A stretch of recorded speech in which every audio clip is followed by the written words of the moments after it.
Algebra 2 Worksheet 35.2, all these review problems after you've done all your rating work. Number 32 is one I'm going to look at here. It asks us to sketch and write the equation of an ellipse with vertices at 4 and 1 and negative 6 and 1, and a covertex at negative 1, 0. Before I start doing anything with the equation, I'm going to go ahead and just graph these points that they're giving me. 4 and 1, right? 4, up 1. Negative 6, all wow, that's pretty bad. Negative 1, 2, 3, 4, 5, 6, and 1. Covertex negative 1, 0. And that gives me an idea, since it's an ellipse, it's going to be that oval shape and it's going to go through these 3 points. So there's one point that's missing, which should be above here. Now the center is going to be directly in between all of these.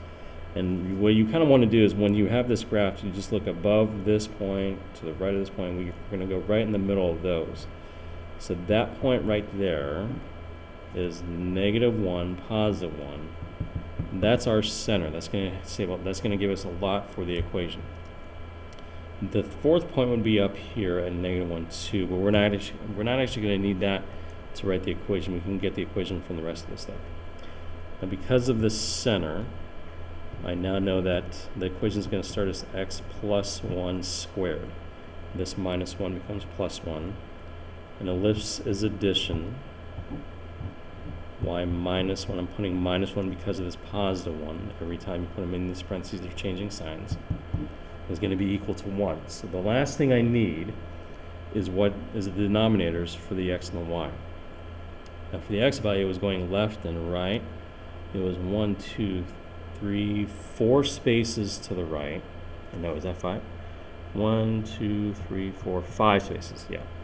So we have from the center 5 spaces to the right, 5 spaces to the left. And that 5 gets squared, which means underneath the x I'm going to have 25. Now for the y, I'm not going up very far at all. It's just one space from the center, one space down, one space up to these other covertices. 1 squared is just 1, so that's all I'm going to have for the y. So there's my final equation, x plus 1 squared over 25 plus y minus 1 squared over 1 equals 1.